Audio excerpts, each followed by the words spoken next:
กับมักเราอยู่ล่ะกับทางแม่ก็บ่ให้เอาแต่เฮ็ดจังใดเขาว่าในใจเฮามักเขาแล้วนะคือแม่เฮาก็ห้ามบ่ได้ลูกมักก็คือแม่มักอันน่ะเราจึงห้ามบ่ได้ก็เลยเราบอกนั่นนี่ก็เลยจัดงานนั่นน่ะทางแม่นี่ก็บ่พร้อมปานใดแต่ว่าให้ได้ลูกมักไปแล้วโดยก็จำเป็นแบบยานแบบคือเฮานี่แบบเอาคนเฒ่าล่ะยานเฮาแบบทำนั่นนี่หั่นน่ะโดยแต่ในใจเฮาบ่เคยเนาะบ่เคยคิดแม้แต่นิดเลยแม่นบ่ได้คิดว่าสิอายบ้านไหนเมืองหมู่ว่าเฮาได้ผัวเฒ่าแม่นเว้าขออนุญาตนำพี่น้องเลยเนาะบ่ได้คิดในส่วนนั้นน้องๆเนาะโดยเว้าด้วยความรักว่าซั่นซะเนาะแม่นครูแม่นเน้นทั้งอีหลา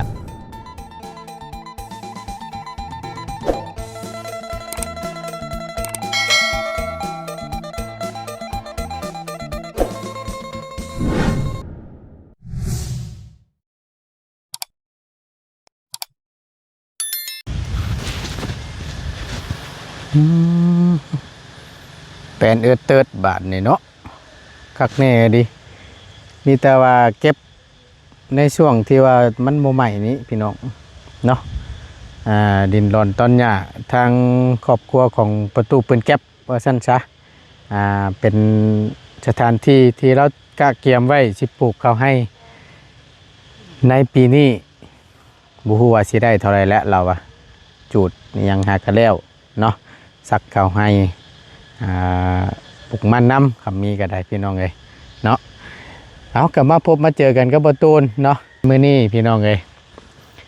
กราบสบายดีและสวัสดีครั้งหนึ่งเด้อพี่น้องสบายดีเบิดทุกคู่สู่คนบ่ว่าสิอยู่ในและกระต่างประเทศก็ยินดีต้อนรับเข้าสู่ช่องประธานป้องชาแนลอีกแล้วพี่น้องเลยพบเจอกันพอดีทั้งประตูนสิมานั่งล้มกับน้องอ้อยเพิ่นก่อนเนาะก็คือเป็นทางเมียประตูปืนแก๊ปหรือว่าทางประตูน้อยเนาะซึ่งประตูเพิ่นก็จักไปทางใดมื้อนี้ก็ได้ประตูมารถเห็นแต่อีหล่าเพิ่นเห็นแต่ทางน้องเพิ่นนี่แหละชงชัยไปหากินบ่หรือว่าจังใดเนาะเราก็บ่ได้อยู่ซื่อได้พี่น้องเอ้ยเห็นว่าเราเฒ่าจังซั่นหรือว่ามีอายุหลายจังซั่นแล้วเราปู้ขยันพี่น้องยอมรับอยู่ทางป้าทางให้เฮ็ดนั่นเฮ็ดนี่บ่ได้ว่าเอียงเรื่องเวียกเรื่องงานว่าซั่นซะเนาะ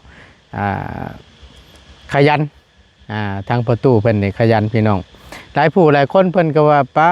หยดพันตีพันโทปานนั่นแหละคือจังว่าบ่มีเฮือนชานลานแป้นอยู่ว่าซั่นก็คือว่านั่นแหละพี่น้องเนาะมันถ้าว่าสิไปเปรียบเทียบคือกับทางอยู่ทางฝั่งไทยมันก็ให้คือมันก็บ่คือแล้วพี่น้องลูกเมียแต่ละผู้แต่ละคนก็คือทางพ่อตู้เราได้เว้าได้เล่าสู่ฟังนั่นแหละที่มาที่ไปมันเป็นแบบใดคนแรกนั้นมีครอบครัวเราก็แล้วในช่วงเราเป็นทหารนั่นแหละแล้วก็อยู่ไปทำกันมีลูกมีเต้าแล้วมามื้อนึงแล้วทั้งนั้นก็แอบนอกใจเราไปคบสู้ดินชาวนี่แหละพอในเมื่อเราฮู้จับได้เราก็หับบ่ได้เราก็ย่าพี่น้องมาคนที่สองก็เส้นเดียวกันแบบเดียวกันเนาะเราจับได้นี่แล้วก็ย่าเราก็ได้อันนี้ก็โมเมนต์ว่าเราสิไปนอกดูนอกทางกับโมเมนต์เราก็ได้เนาะมีแต่ชวนลายมีแต่เมียปะเราว่าสั้นซะแอบนอกใจเราแล้วบัดนี้เราก็รับบ่ได้บ่ว่าไผและพี่น้องทั้งประตูนก็เช่นเดียวกันนั่นแหละแต่ในเมื่อเป็นแนวนั้นเนาะบ่ว่าไผทุกคนก็คือสิฮู้ดีแหละเนาะบายหลายผู้หลายคนเพิ่นก็ว่าโอ้ยเฒ่าหัวงูว่าซั่นถ้าว่าเราลิ้นไปเรื่อยๆนะก็บ่ว่าดอกพี่น้องแล้วเอาลูกเอาเมียแต่ละผู้แต่ละคนนี่แล้วก็แต่งแปลงเนาะแต่งงานเป็นหยังเสียค่าชิ้นชอดแล้วปั๊ดทุกคนได้พี่น้องเอ้ยจนนี่แหละมาฮอดปัจจุบันนี้ที่ทางประตูเราอยู่นำก็คือทางน้องอ้อยเพิ่นเนาะอยู่นำณตอนนี้ก็หวังว่าเนาะพี่น้องทางประตูก็หวังว่าถึงแม้ว่าเป็นฮักตั้งไว้อยู่ก็จริงแต่ว่าก็ยังให้ หักให้แพงกันนั่นแหละพี่น้องเนาะให้หักให้แพงกันบ่อยากให้นอกลู่นอกทางนอกอกนอกใจคือที่ผ่านมาแหละพี่น้องก็ดูตูนได้พี่น้องทั้งบ่ตูนก็ได้ซึ่งบ่ตูนแล้วนี่ซึ่งสิแตกต่างกันเนาะกับผู้เฒ่าหรือว่าคือพี่น้องเพิ่นว่าเนี่ยทั้งผู้ตู้ก้อนว่าซั่นมันคนละสไตล์กันพี่น้องเนาะเพราะว่าทั้งนั้นนั่นเป็นค่อนข้างชีเว้าโอ้อวดแน่หน่อยนึงเนาะแต่คือทั้งประตูแล้วเนี่ยเว้าตามหลักการเพราะว่าคนเคยเคยเฮียนหรือว่าเป็นทหารถึงระดับขั้นนั้นแล้วนะพี่น้องเลยทั้งประตูแล้วก็เว้าจาดีร้องเพลงด้วยพี่น้องเด้อตาประตูเจอแล้วอีกเสียงนะจังซี่เลยพี่น้องเลยว่าเราสิมักห้องเพลงเสียงค่อนข้างซีรีเนาะถือว่าโอเคโยพี่น้องเลยเอาเดี๋ยวสักมื้อนึงมีโอกาสเดี๋ยวทั้งประตูสิให้เราห้องเพลงสู่พ่อแม่พี่น้องฟังเบิ่งสักหน่อยนึงเนาะแต่ตอนนี้ในเมื่ออยู่กับบิลาเพิ่นแล้วเดี๋ยวทั้งประตูสินั่งร่วมกับน้องเพิ่นก่อนสักหน่อยนึงเนาะผมเคยนั่งถามสัมภาษณ์กับน้องเพิ่นแบบส่วนตัวจักเทื่อเมื่อก่อนนั่นก็เข้ามาแล้วก็นั่งกับประตูเพิ่นเนาะ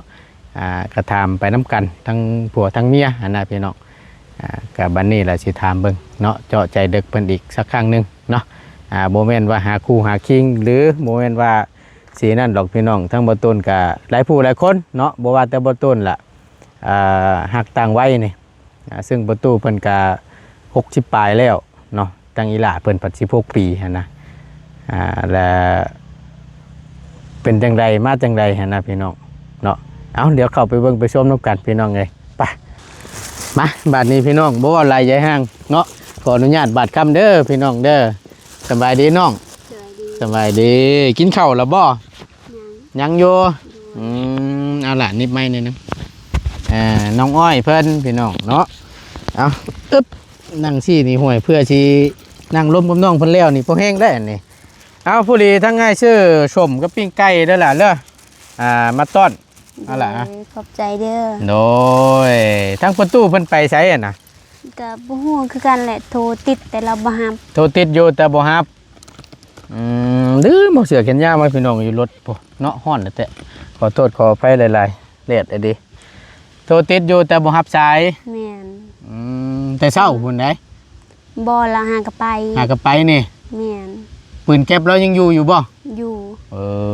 หาเราไปใช่ๆพี่น้องปืนแก๊ปยังอยู่นี่เหมือนจับมีดจับผ้าลงไปทางให้พูดประจักษ์ได้ยินเมื่อวานนี้เราว่าสิไปตลาดแต่บ่ฮู้ล่ะเราบ่ได้เอาเงินนำข่อยเจ้าแม่นประจักษ์ก็บ่ฮู้คือกันแหละเราไปแล้วก็เราบ่ได้บอกไปใส่ก็เราบ่เคยบอกนะบ่ทุกครั้งเลยบ่แม่นบ่ว่าเห็นว่าก็ได้ตั้งแต่เอากันเราไปใส่กับเราบ่ได้บอกมีแต่ค่อยได้บอกเราไปนั้นไปนี่หั่นนะเราบ่เคยบอกค่อยถ้าสมมติว่าน้องสิไปใส่นี่ก็ขอบอกโดยสิไปหั่นไปนี่เด้อน้องก็บอกแม่นบ่โดยเราสิไปซื้อเครื่องซื้อของหรือสิมีได้แนวเราไปเนาะบ่เห็นพี่น้องไอ้ประตูนมาหาประเทศแต่ทั้งน้องเพิ่นเนาะก็หลายผู้หลายคน FC เพิ่นผู้เพิ่นนับเบิ่งรับชมอยู่ในช่องของอ้ายนี่ก็เพิ่นก็บ่ตูนเด้ว่าซั่นสิไปน้ำกันรอดอยู่บ่เด้ว่าซั่นทางน้องกับประตูน้อยนี่ว่าซั่นก็บ่ฮู้คือกันแหละจักสิว่าจังได๋เนาะน้องเนาะแม่นก็พุ่นแหละณตอนนี้ก็ฮักกะแพงเนาะโดยแต่ว่าอนาคตมันปัดบ่ฮู้พี่น้องว่าสิเป็นจังใดนะถ้าว่าอยู่ร่วมกันจนเฒ่าจนแก่จนตายจากกันพุ่นแหละเอ้าก็สาธุเนาะโดยแรกๆเลยน่ะให้ถามเนี่ยจังหน่อยนึงโดยได้แรกๆเลยก่อนเน้นที่ประตูชิมาเอาเจ้านี่นะ เฮ็ดจังไดจังนั้นนั่นน่ะไปเจอกันจังไดนะ ก็เราแบบเราเห็นค่อยนั่นน่ะเรายอกนั่นในนี้ก็เราไปเล่นอยู่เฮือนค่อยตลอดแล้วค่อยเมื่อแต่เฮ็ดงานหั่นน่ะก็พบกับลาวหั่นแหละก็เลยเว้ายอกนั่นในนี้หั่นน่ะคือลาวเว้าหั่นแหละก็อยากเห็นใจเราอยู่เรามากและเราจึงยอกนะเฮาก็คิดในนั้นแหละในใจเฮาหั่นนะเจ้าหั่นนะแม่นคิดเห็นใจเราอยู่แม่นคิดว่าประตูนี่คือสิมักข่อยแล้วว่าติเราจังหยอกว่าติน้องน่ะคิดแนวนั้นแม่นบ่โดยแต่ว่าเราหยอกเราแซวนะตอนนั้นน่ะเจ้าก็รู้สึกจังได๋รู้สึกว่ามักลาวอยู่มักเราอยู่แม่นณช่วงนั้นตอนนั้นเจ้าบ่ได้ติบ่ว่าเรามีอายุแล้วบ่ได้ติบ่โดยก็แล้วว่าเฮากับเราอยู่นำกันได้หั่นน่ะบ่ได้ติบ่ได้ติว่าเรานั่นนี่นะย่านว่าแบบบางเทื่อแนมเบิ่งเราผัดน้องผัดอายุ16ช่วงนั้นจักปีช่วงนี้ตอนนั้นตอนเอาละหั่นอายุ14ปี14แม่บัดเราผัดอายุ60ปลายแหละ60ปลายก็ญาติแหละก็แนวมักกันแล้วแต่ก็มักแม่นบ่โดยบ่คิดอายหมู่อายคู่บ่บ่คิดเลยแม่นณตอนนั้นบ่ได้คิดอย่างใดเนาะมีแต่ว่าถ้าว่าเรามักเราฮักเฮาอีหลีทั้งน้องก็ยินดีโดยรับไล่แม่นบ่โดยยันว่าติเรา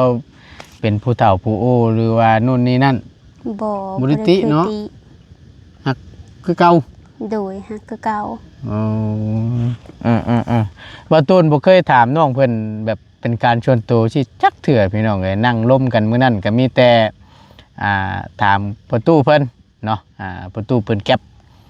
บ่ต้นนี่แหละเป็นคนตั้งให้ประตูปืนแก๊ปแล้วบัดนี้ล่ะหลังจากที่ตกลงปรงใจกันแล้วล่ะก็ทางประตูเพิ่นนี่ก็เราก็บ่ได้ลังเลเนาะโดยแล้วก็มาผูกคอต่อแขนกันแต่งงานกันจับเจือเนาะโดยในชิ้นช็อตหรือว่ามั่นหมายนี่เท่าไรนะค่าชิ้นช็อตนี่นะก็ฮู้คือกันนะแบบถือกันนี่เขาบ่ได้ไปคอนนะมีแต่เขาว่าเรื่องแต่งเลยนะบ่เรื่องแต่งเลยแม่นเขาบ่ได้ไปสู่คอนั่นนี่นะแบบคือคอยได้มักลาเรามักคอยแล้วแบบจัดงานเลยนะจัดงานใหญ่นะจัดงานใหญ่เลยแม่นบัดนี้เราวางเงินค่าจัดงานหรือว่านู่นนี่นั่นรวมนี่หั่นเท่าไรอย่างนั้นก็ประมาณ30ปลายล้านนี่แหละหมดนะจบอยู่นั่นเลยแม่น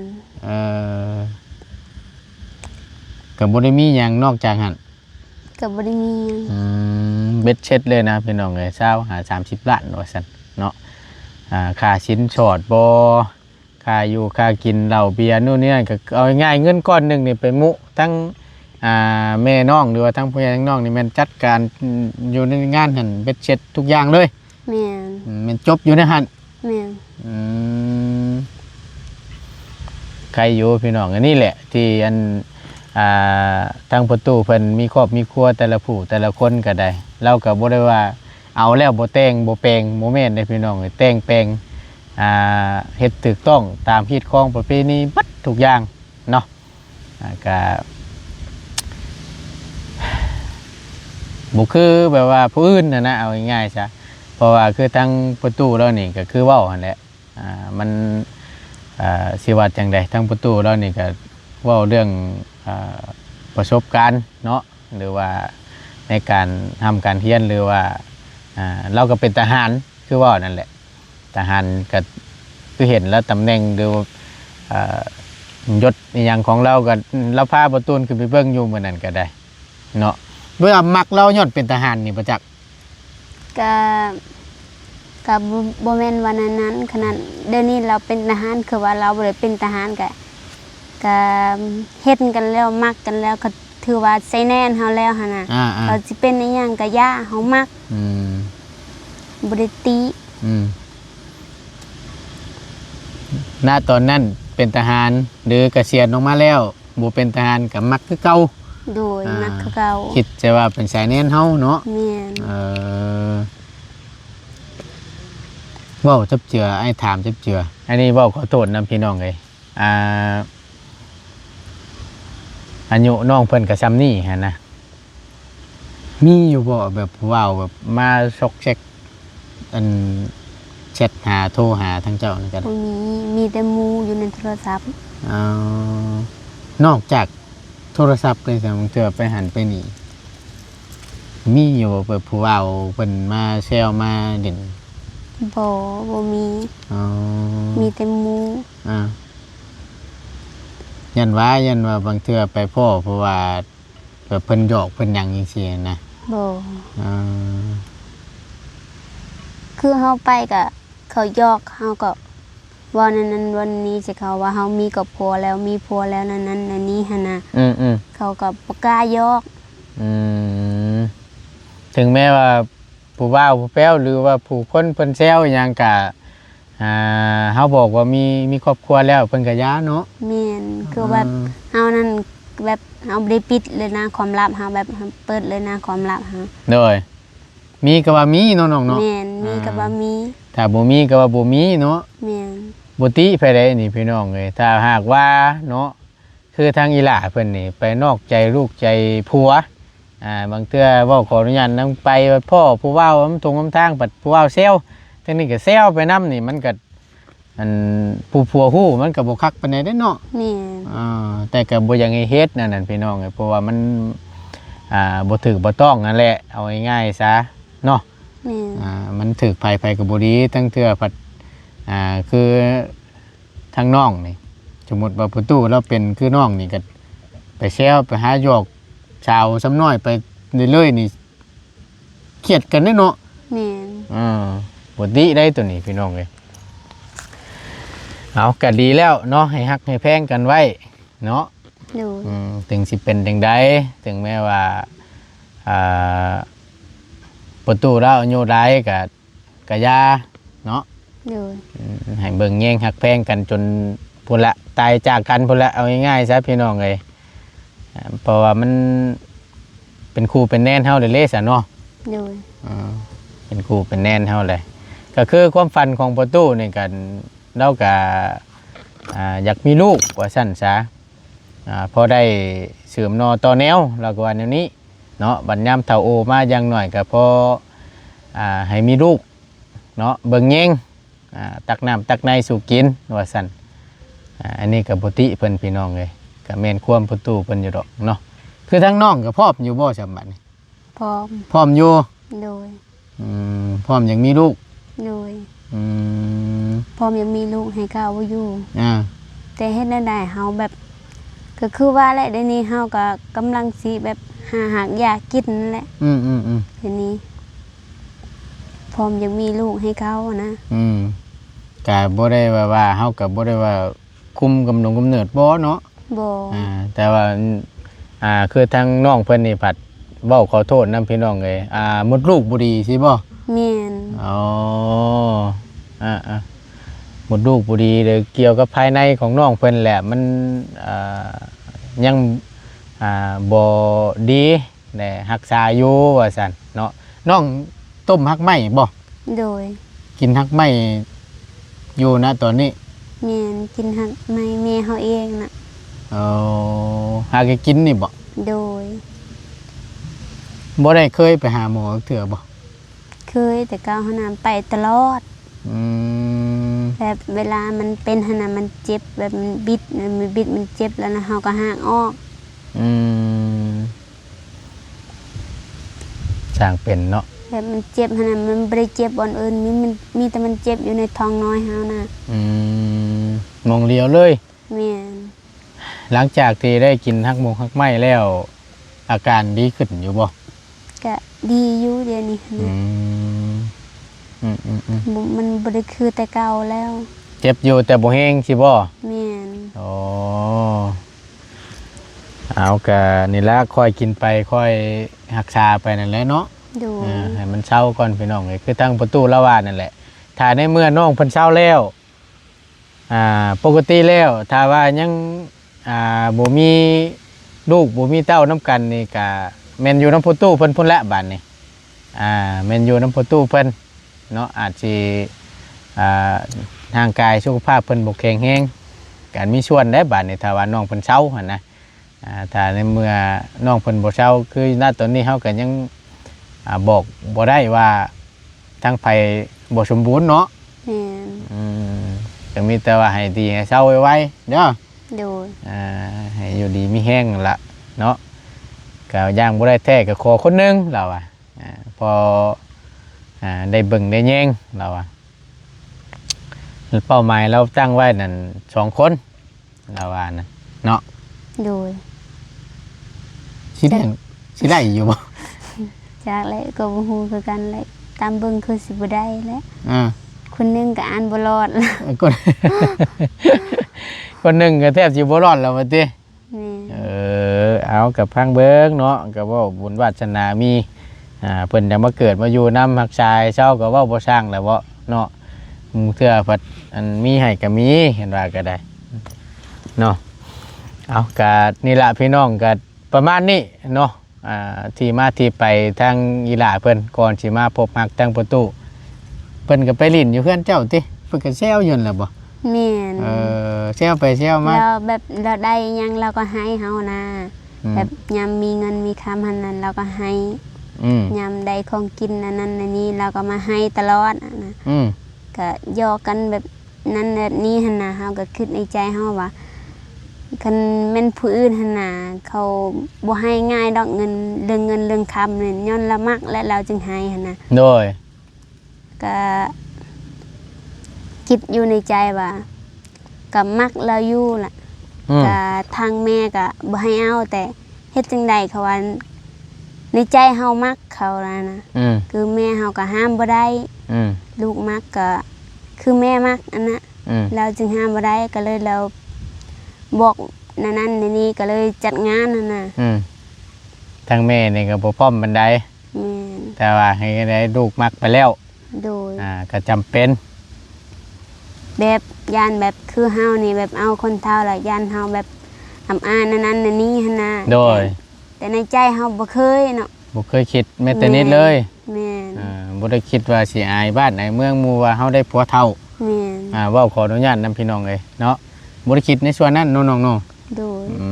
เว้าด้วยความรักว่าซั่นซะเนาะแม่นครูแม่นเน้นทั้งอีหล่าเพิ่นคือเว้านั่นแหละพี่น้องเอากล่องประตูนก็สิล่มแล้วบัดนี้ตั้งลมพัดช่วยอยู่เนาะเอาก็มีแต่ว่าให้ฮักให้แย่งให้เบิ่งแย่งกันนั่นแหละเด้อเป็นกำลังแห่งใจให้ทั้งง่ายก็ได้เนาะโอ้ยลมจะเนาะบาดนี้พี่น้องเอ้ย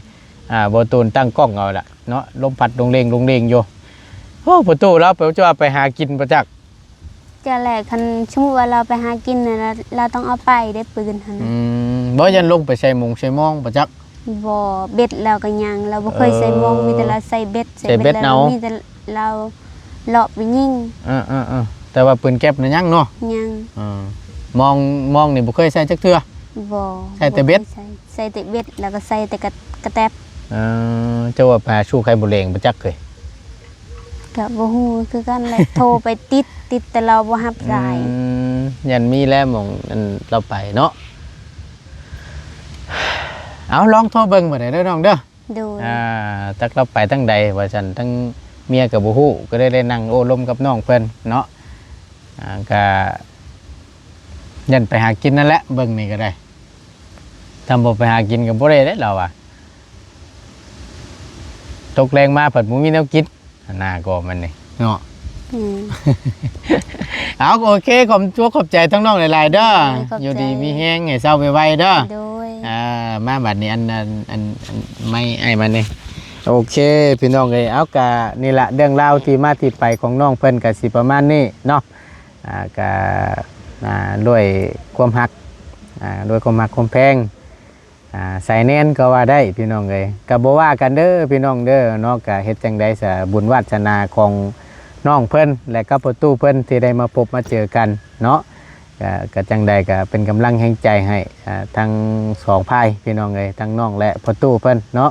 ก็ขอให้ประสบผลสำเร็จในการที่เพิ่นจะสืบทอดทายาทเนาะหรือว่ามีลูกนั่นแหละก็คือเราเว้านั่นแหละพี่น้องเอ้ยเข้าใจเราอยู่เนาะ40 ปลายปีบ่ได้เมื่อบ้านเกิดว่าซั่นตั้งแต่ก้าวเข้ามาเป็นทหารแล้วก็มีครอบมีครัวแล้วก็ยาวมาเลยจนมาฮอดปัจจุบันนี่แหละพี่น้องเกษียณออกแล้วก็แม่นบ่ได้เมื่อเลยเนาะเอาเก่าพ่อแม่พี่น้องเพิ่นเนาะถ้าว่าได้พบได้เห็นหรือว่าน้องนุ่งทางประตูน้อยนี่ชื่อและนามสกุลก็คือทางประตูเราได้เว้าไปในคลิปก่อนนั่นแหละเบอร์โทรก็พร้อมติดต่อมาหาเนาะถ้าว่าญาติพี่น้องของทางประตูน้อยหรือว่าทางน้องชายอยากพบอยากคุยอยากล้มอยากแอนสามารถติดต่อมา